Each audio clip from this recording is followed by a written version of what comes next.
Good boy. Chapter 29. Stephen. Stephen had green hair. He had purple ears and a blue face. He wore his sister's pink dancing shoes and green leotards. The leotards matched his hair. He was all dressed up as a goblin for Mrs. Jewell's Halloween party. But unfortunately, it wasn't Halloween. You look stupid. Chapter 29. Stephen. Stephen had green hair. He had purple ears and a blue face. He wore his sister's pink dancing shoes and green leotards. The leotards matched his hair. He was all dressed up as a goblin for Mrs. Jewell's Halloween party.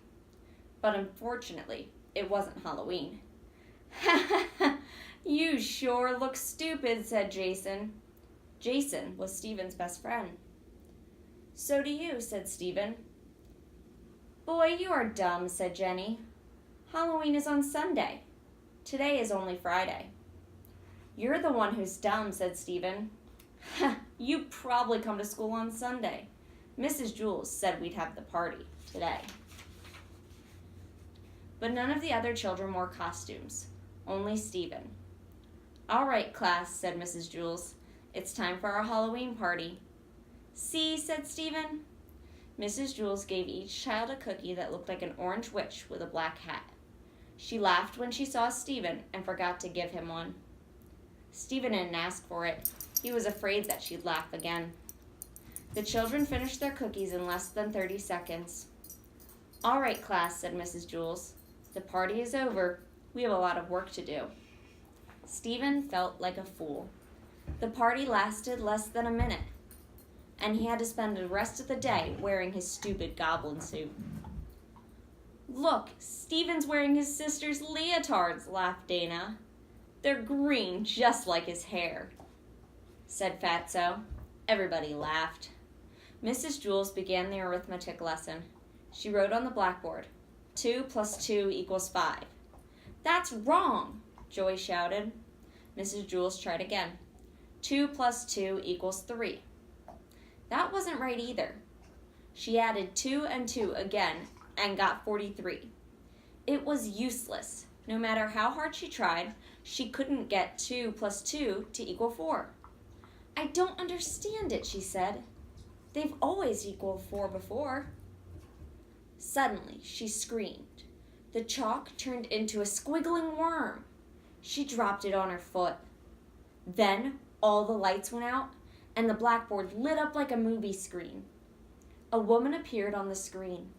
She had a long tongue and pointed ears. She stepped off the screen and into the classroom.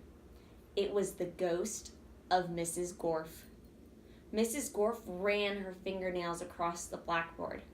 Trick or treat, you rotten kids, she said. Now I'll get even with every last one of you. Where's Todd? Who is that? Asked Mrs. Jewell.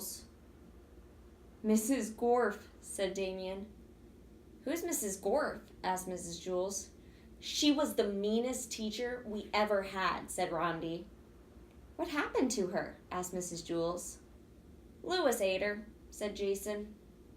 Well, I'm not going to allow this, said Mrs. Jewell. Get out of my classroom, she demanded. It's Halloween, sweet teacher, said Mrs. Gorf. Ghosts can go anywhere they'd like.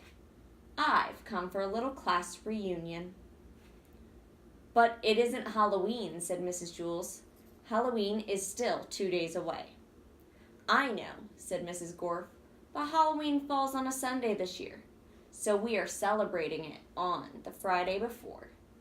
Stephen leaped up from his seat. See, I was right, he said. Today is the day we celebrate it, the Friday before. Mrs. Gorf proved it. He ran up to Mrs. Gorf. They all laughed at me and made me feel stupid because I was the only one who got dressed up. But they were the ones who were wrong. You and I are right. He put his arms around Mrs. Gorf and hugged her. Mrs. Gorf gasped and disappeared. The lights came back on.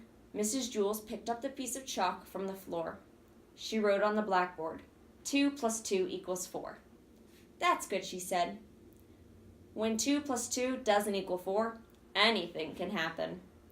All the children who had laughed at Stephen now called him a hero, but they told him to change out of his stupid costume. So at lunch, Stephen went home, washed up and changed.